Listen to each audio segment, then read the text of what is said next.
New Thought Media Network. We are a global broadcast network of positive music, media, and entertainment, inspiring humanity's evolution along the journey of enlightenment and creating a world of love, peace, empowerment, and prosperity for all. New Thought Media Network. Positively inspiring.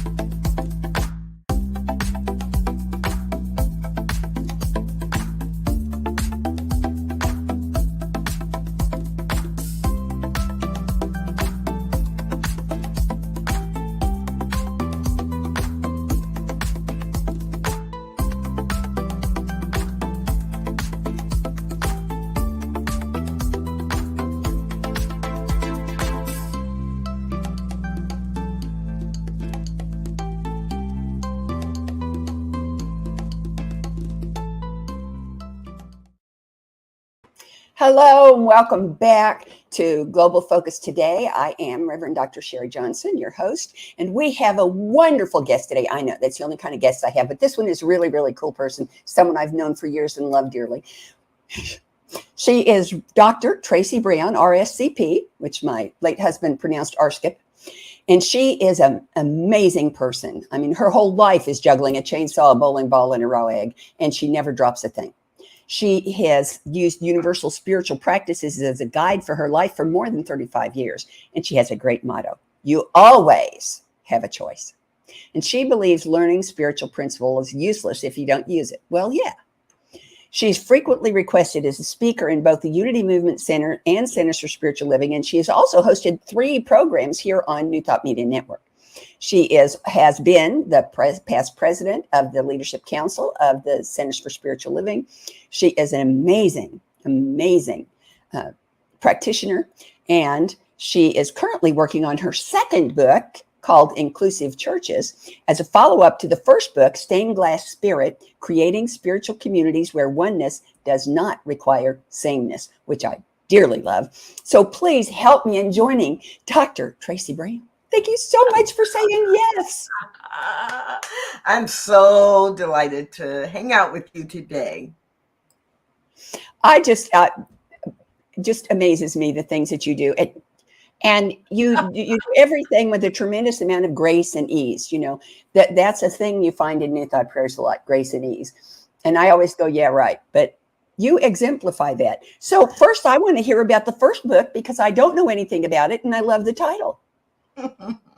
So thank you for that. I don't know that everyone would agree with you that grace and ease is always my way because I ask hard questions and I don't back down easily. So some people have not had that, might not describe their experience with me that way. So Stained Glass Spirit, becoming a spiritual community where oneness does not require sameness, is a reflection of work that I had been doing with New Thought spiritual communities as well as mainstream spiritual communities for about 5 years formally before the book came out. And it's really focused on helping leaders in spiritual communities understand and really lock into the why. Why do you want to have oneness that is not sameness? And the title really came from, or the subtitle came from the fact that I talked to so many people who would say, well, we don't need to talk about diversity because we believe in oneness. And I'm like, okay, say more. It was like, well, diversity is about two or dual nature, and oneness is we're all one, we're all the same. I'm like, no. Let's get clear about the definition of oneness, and then we can talk about how we demonstrate that in the way that we engage with people who are different from us, because we are not the same. So that the book, and it actually is used in a number of classes, and there have been some churches and centers that have used it as a book study to just be able to have the conversation of what does it mean to be inclusive. I went to a workshop a few months ago that I just love because DEI is a buzzword. And she said, well, here's the problem, folks, you got it backwards. Inclusion comes first, and out of inclusion comes equity, and out of equity comes diversity. And everybody went, except me. And I went, yes, that's it. That's it. That's it. It just chimed for me, because it has always baffled me that people thought diversity and oneness were two separate and not equal and not connectable and not integratable things. Well, that piece of diversity being divisive, diversity means we're talking about discrimination. Diversity, like all things that people have in their mind that comes out of their mouth, mostly because they haven't really unpacked it. So in the book, one of the things that I wrote that I couldn't leave out because I say it all the time. Diversity, two things. One, diversity is just all the ways we're different from one another, both genetic ways and cultural ways. And then number two, diversity is not the problem. It's the stories we tell about diversity that are the problem, because we have these stories and these histories that make diversity scary or bad or uncomfortable. And so the stories we tell, if we don't tell new stories about how diversity is simply looking at all the many faces of God, how diversity is variety, just like we have variety and love the variety in flowers or trees or plants or food, why don't we love the diversity in humanity? So when we start to tell new stories, then diversity in itself becomes something I can be curious about, or something that I can learn from versus shy away from. And then inclusion is where we're going if we're in New Thought and metaphysics and we believe in love.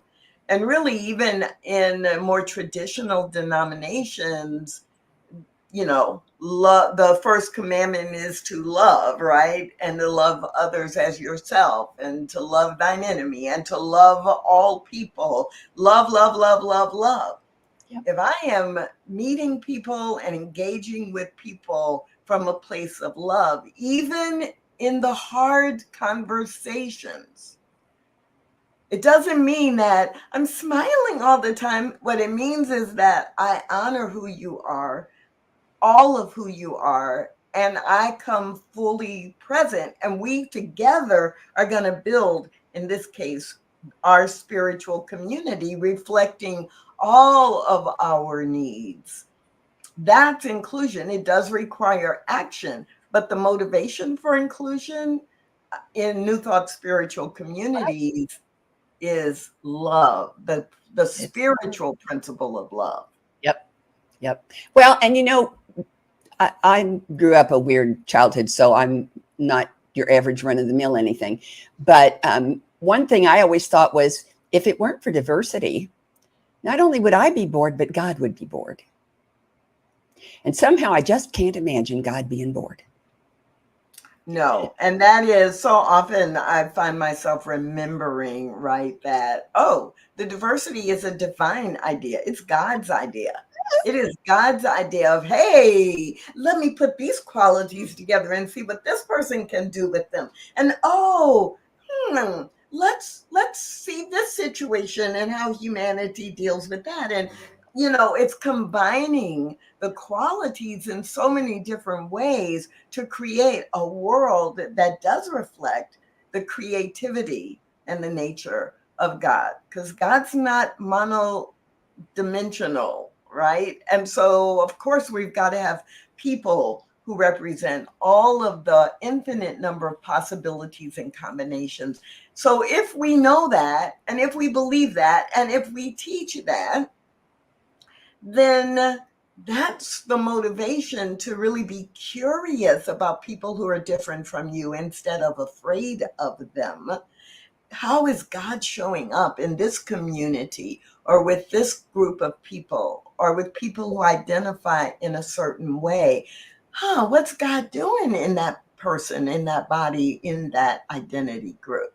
That's the piece that can shift everything for how we show up and how we both welcome, affirm, value, and engage people in our spiritual communities. Yes. Oh, yes. Oh, yes. Oh, yes. That is fabulous. Now tell us about the second book. Because, and I'll tell you why I want to hear about this is because, to my mind, the key to a world that works for everything, for everyone, is interfaith, not just interfaith agreement, not just interfaith tolerance, but interfaith cooperation and interfaith activity. We are, when you put your hands together to make a little church, all of the fingers are involved and each one of them is separate. So that's why inclusive churches just really appeals to me, and I want to hear more about it. So I was so ambitious.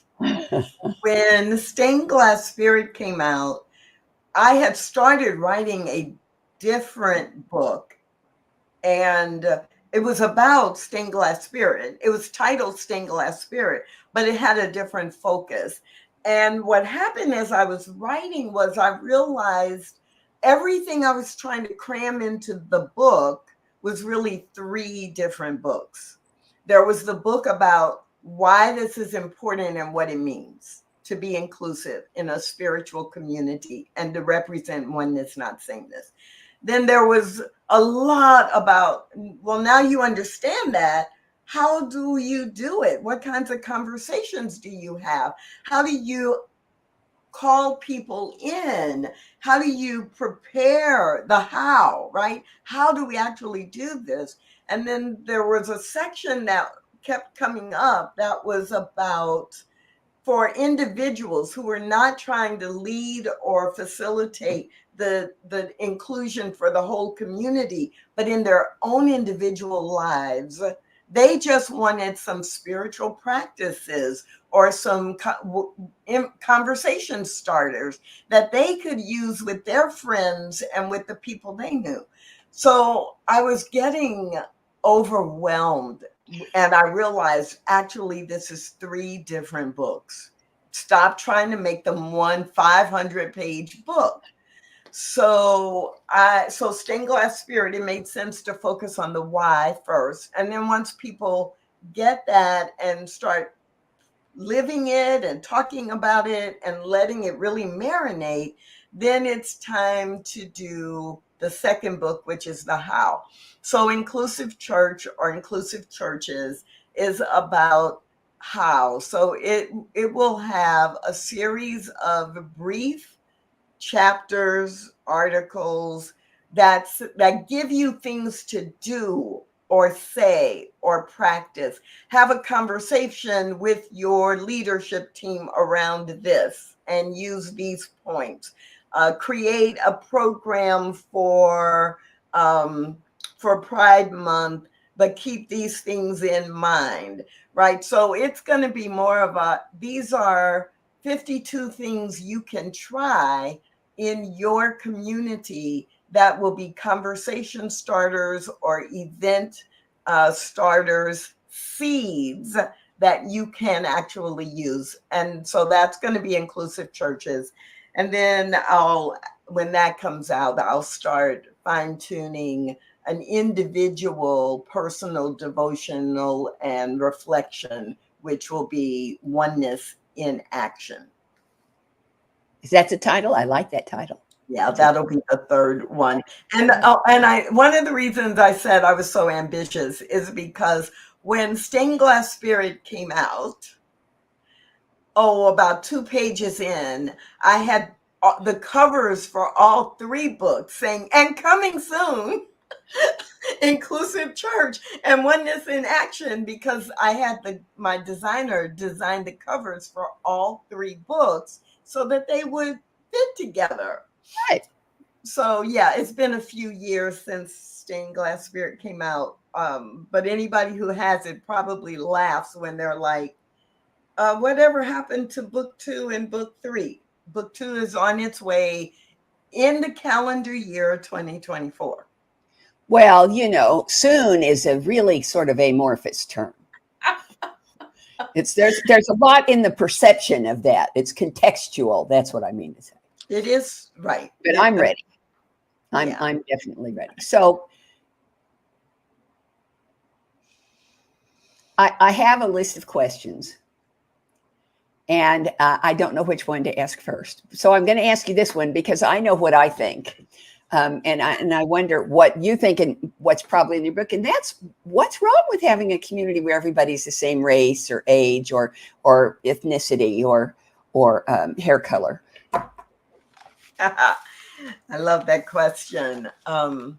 So let me start by saying there's absolutely nothing wrong with having a spiritual community where everyone is from the same racial identity group.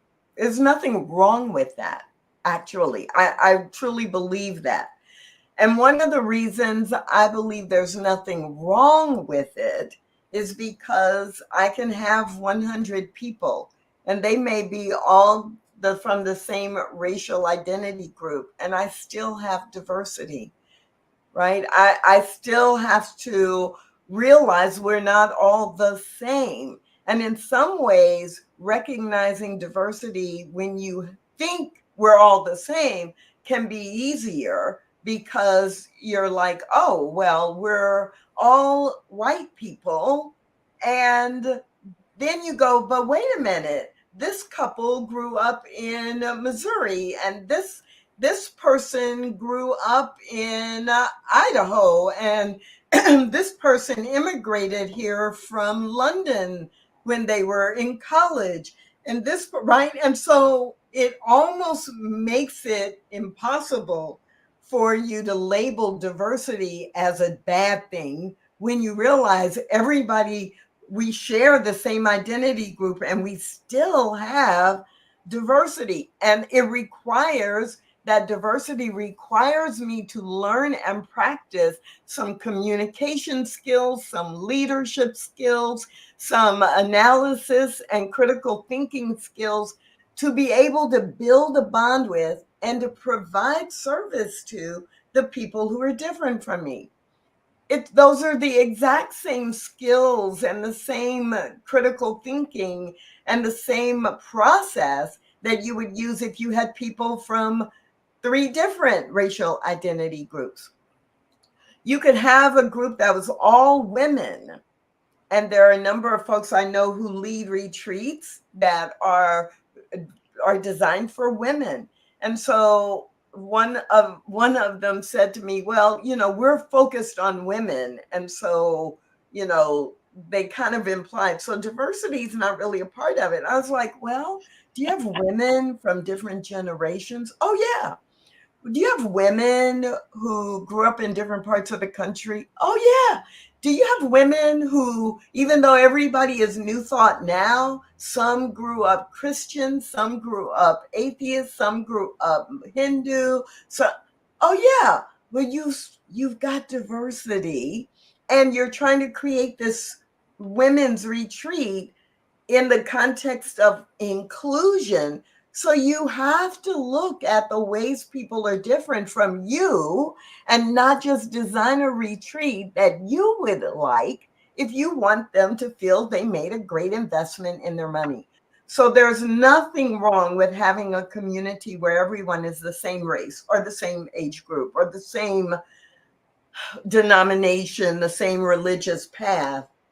What's important is that then you recognize there's still diversity present. And to be inclusive, you have to be aware of the ways that people are bringing diversity, what that means to them, and how you need to adapt to serve them to guide them, to lead them, to teach them, whatever the goal is. Okay, now here's another one, totally different question, 75-degree turn. It's something I'm really, really curious about, and that is that tomorrow is Juneteenth. And I am actually have been for a couple of years now taking racial equity classes, and one of the classes I'm in is exclusively people not of color, white people, because they wanted to be able to ask questions that might be uncomfortable to ask if there were people of color there. The next one is not going to be, but this one was. And this question came up and I didn't have any idea what the answer was. And that is, if you don't have any people of color in your community, spiritual community, whatever community, is it still appropriate to celebrate Juneteenth? Okay, so I'm going to do two things, maybe three. So one, let's not conflate people of color with Black people. If we're talking about Black people or African American, let's say Black or African American. If we're talking about, we have a mix or a combination of people from different ethnic groups that are Black and brown, then we'll use people of color because that's inclusive. But when we know the group, if we have only people who identify as Latino or Latina, then we're going to say Latino or Latina. So let's not do people of color when we're really doing, in this case, Black people. So Absolutely. Now, Juneteenth. Got it. Juneteenth, I used to get really irritated when people would say, well, it's a Black holiday. Or I would get really confused when people would say, well, why should we celebrate Juneteenth? Because isn't that just for Black people who, whose ancestors were enslaved? So even if there are Black people from maybe another part of the world where, they may or may not have experienced, their forefathers may or may not have experienced slavery, it's that question.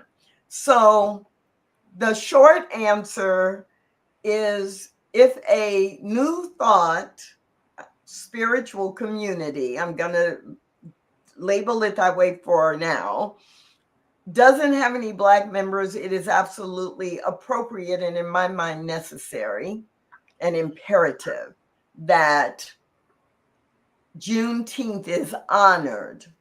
So not celebrated necessarily, but honored. And here is why. One of our most referred to spiritual principles or attributes of God or qualities of God that we go to for so many things is freedom. That freedom in the spiritual context, we know that freedom is an inside-out job. We know that no human being really can make anyone free or not. And so in our spiritual communities and in our spiritual tradition, we should be recognizing that what Juneteenth was about was acknowledging and affirming that freedom is a birthright. So it marks that moment where people who had been enslaved were told, you can no longer be enslaved if you are in the US, or in this case, in a state that had been one of the Confederate states. But the reality is that Black folks, even though they were enslaved, always operated from an inner sense of freedom. Like, oh, I'm in these conditions. I'm in this society that has these ridiculous and tragic, harmful rules. But what kept Black people alive through all of that was bringing that inner freedom forward. I will withstand anything. I am resilient. These white people who are enslaving me have lost their mind, but God has created me. And there may be trouble in the waters for a while, but I have a dream that I have to stay alive because I have children or grandchildren, and 5 generations from now, I'm living now. That's a kind of freedom that is an inner freedom that cannot be taken away. And we teach that. We teach that in New Thought for any condition, not just enslavement. Or what are you enslaved to? Are you enslaved by alcohol? Are you enslaved by an inferiority complex? Are you enslaved by messages that you heard from your parents or other adults when you were a child? Are you enslaved by addiction? Or what are you enslaved by? Juneteenth is your reminder that freedom is an inside out job, and you can break through. Give yourself freedom. You can break through any of the shackles of fear, incompetence, stress, divorce, disease, disaster. So yes, to truly honor what Juneteenth is about, I think all of our communities, it is not just limited to, oh, General Granger came and told the people in Texas that the slaves were now equal to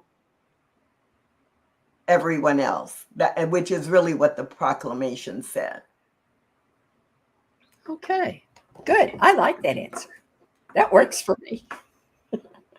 Well, I do think it's confusing because people do. Well, see, from my perspective, as someone who's trying to learn to become a real ally, it's like walking a tightrope, because I'm scared to death I'm going to do the wrong thing. And I know I'm going to upset somebody, and eventually, that's going to happen, and I'm going to get back up on the tightrope again. But that was a question that mattered to me, simply because I thought Juneteenth was so blinking important to everybody, not just to Black people, but to everybody. So thank you. That was a wonderful answer. And I got another one of those big, heavy, honking questions, and that is. Two of them. The first one is, and I'm kind of wondering how you're going to narrow it down to three, but what are 3 common mistakes that leaders in spiritual communities make when they're trying to be inclusive? Yes, it is not easy to narrow it down to 3. But I will. Okay. I will just pick 3 at random. So these are not like the most important 3. These are the 3 that are coming to mind right now. 3 common mistakes that leaders who want to be inclusive in spiritual communities make. Number 1, they're in their heads and they are thinking about it rather than acting. I'm thinking about all I need to do and learn. I'm thinking I don't know what I'm doing. I'm thinking it's important. I'm thinking, but I'm not taking any action. And none of us can actually create an inclusive environment from our own thinking, because our own thinking is going to give us ourselves, what I know, what I like, what I prefer, what I'm afraid of. And so if I'm only thinking about it and I'm not taking any action, that's a huge mistake. That's very common. A second mistake that's very common is, I don't want to upset anyone, so I'm not going to say. It's kind of what you just said about, I know sooner or later I'm going to say something wrong or do something wrong, but I'll get back up on the tightrope. And actually what's going to happen is that the tightrope actually no longer feels like a thin wire. the longer you do this work and the longer you engage with people who are different from you, it's a landing, or it becomes a balance beam, which is, 4 inches thick instead of just a wire. And then from the balance beam, it becomes something even wider and wider the more you do and the more conversations you have. And so the mistake of I want to play it safe. We all want to play it safe. But I mean, when it gets to the point where there are certain things you should be saying as a spiritual leader or as a leader in a spiritual environment, and you don't say it and you don't do it because you're afraid you're going to lose that donor, or you're afraid, you're supposed to be leading people into how to apply spiritual principle into what's happening in the world today. And if you do lose that donor, guess what? You're probably going to attract 2 or 3 other donors who are like, finally, someone is showing me how to talk about this stuff. So 1, staying in your head and not taking any action. 2, being hesitant to take the action that needs to be taken, and just staying with the baby steps because they've worked and nobody got mad at you. But if you're not constantly growing and expanding, you're not really doing the work. And then the third mistake is that comes to mind for me right now is failing to tie all the conversations about inclusion, failing to connect all the conversations about diversity to the spiritual principles you teach. I would say that is the number one mistake that people made, even though it came to mind third. I think that's the number one, because what happens instead is, let's say you stand up on the platform or at an event you're hosting and you say, Black Lives Matter, and you say it forcefully because you really believe it. But if you haven't set the context of what I teach spiritually and the path, the tradition that we follow says that every individual person has been created as an example of, as an emanation of, as an expression of the one. And for me, that is why every Black person matters, because that is true for them. If you haven't done that, and there's someone in your audience, whether it's online or in person, and the only way they have heard the phrase of Black Lives Matters is in a context of polarity and politics, then they think you are trying to convert them to your political view.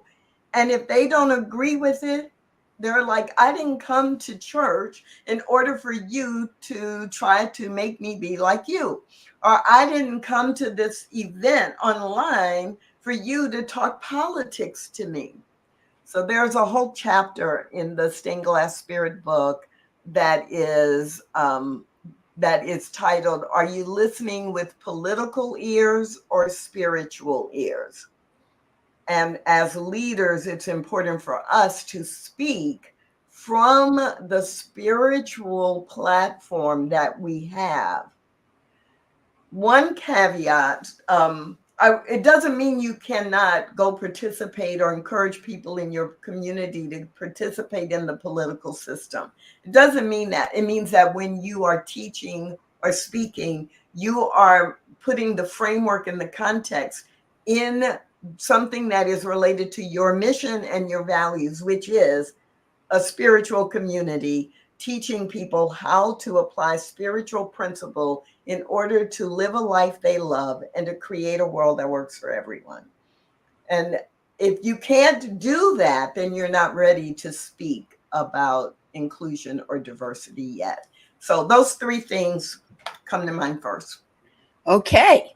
All right. So I have 5 questions that I ask each of my guests. And I'm going to ask them now. The first one is the one the guests usually like best. And that is there anything that you want our listeners to hear or know about you or about what you're doing that I haven't asked you about?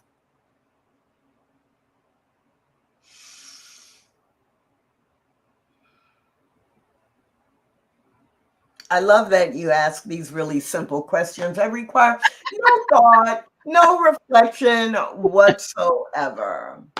But what's coming to mind in this moment is that the reason I'm so passionate about this particular topic is not only because, yes, I grew up as a Black girl or a Black child in what was initially a predominantly white neighborhood. And I had to learn the hard way that people would judge me based on their story about me and not me. And I also had to learn very early that that's about them. And I still get to choose how I build bridges. So that's a part of it. But the bigger part, the bigger reason that I am so committed and so passionate about inclusion is because of my spiritual beliefs. I believe diversity is a divine idea. It's not a mistake. God created this diversity on purpose, on purpose, just the way that God created diversity in every other species of life, not just humanity, life. And I believe that if I'm going to teach harmony, wholeness, love, unity as core spiritual principles, then I have to encourage people to live that way. And that's our job. The diversity just is. But I believe, and I try to demonstrate that our job is to demonstrate God and the qualities of God. So I'm going to demonstrate harmony whenever there seems to be disharmony. I'm going to demonstrate love where love doesn't seem to be happening. I'm going to demonstrate or move toward unity where there is polarity, because we can have plurality and have unity. Plurality doesn't have to mean polarity.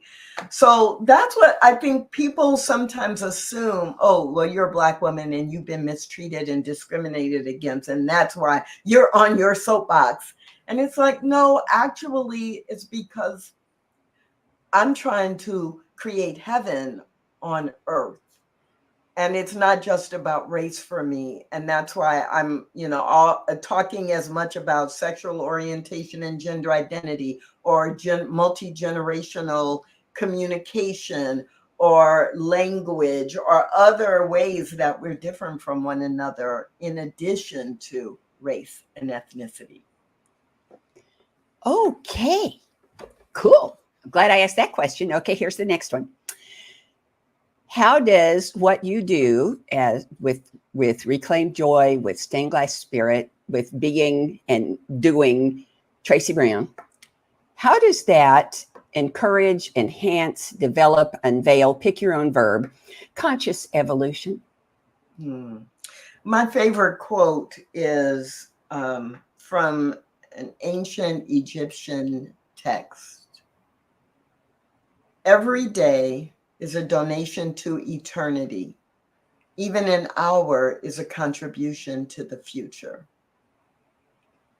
And so for me, it's like when I remember that, then I am very clear that things I do and things I say, yes, they may be important right now, but it is a contribution to the evolution, not just of my personal life and experience, but of the society we're in and the world we live in.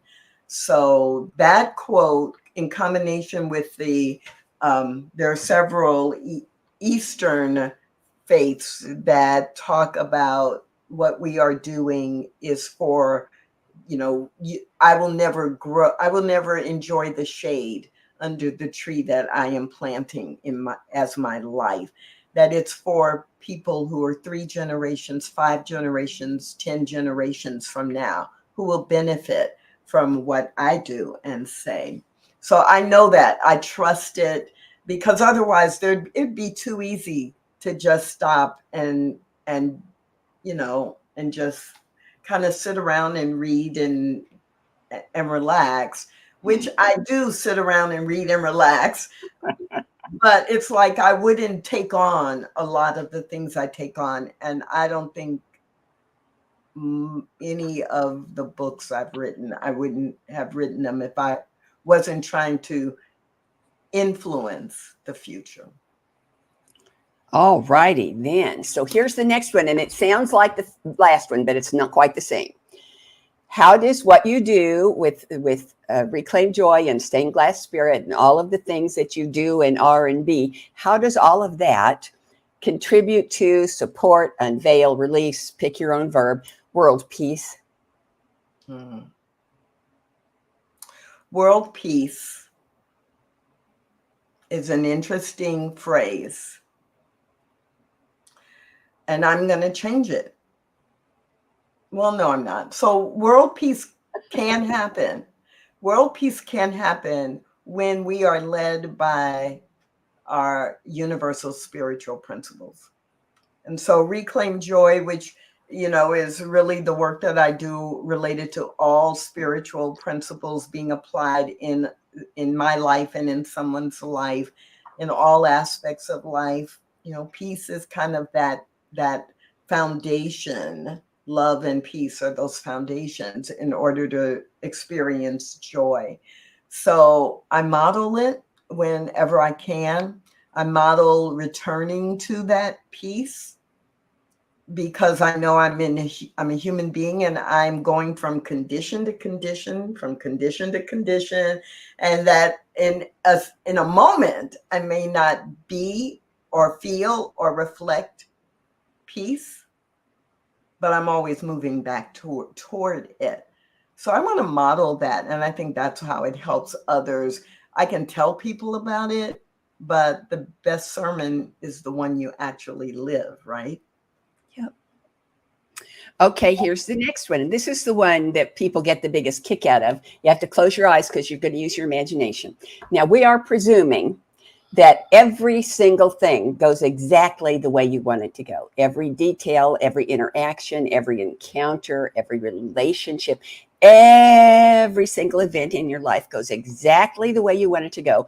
10 years from now, what does Tracy Brown and Reclaim Joy look like? This is my favorite because I love imagining. I love playing with imagination. And so as you were talking, there were images that came to mind. So one thing is I actually would be speaking around the world. I would be invited to speak and encourage people around this idea of building authentic connections with people who are different from them, not just as a how-to, but as from a spiritual place of, oh my gosh, we're so happy. We live in joy together. 10 years from now, I would be saying, you would be welcoming me to your show saying, and in the last 10 years, Tracy has been published a new book every year, building on this concept. And here she is today to tell you about the next one or the most recent one. And I really see for me a lot of, to use the word we just used, peace, like being very busy, but almost floating in an aura of peace where it is just so much who I am that you feel that peace in my presence. Oh, you're going to laugh when you hear the last question. Will you come back? The first opening I have is May 13th of next year. Can I pencil you in? I don't know. I'll look at my calendar and see, because I do have, interestingly enough, because I speak at conferences or people hire me to do retreats for their board or their practitioners, I actually do have things on my 2025 calendar. But I'm writing down May 13th, and I'm going to claim that can happen. Good. I got dibs on it. All righty then. So what I want to let everybody know is that next week's guest is Reverend Karen Lindsley, and her ministry is called Fearlessly Feral Living. You heard me right, just like feral cats. Fearlessly Feral Living. She's fascinating and you're going to love her. So don't miss it. I'll see you next week. I love you bunches. Bye-bye. Amazing, amazing, you will do amazing things.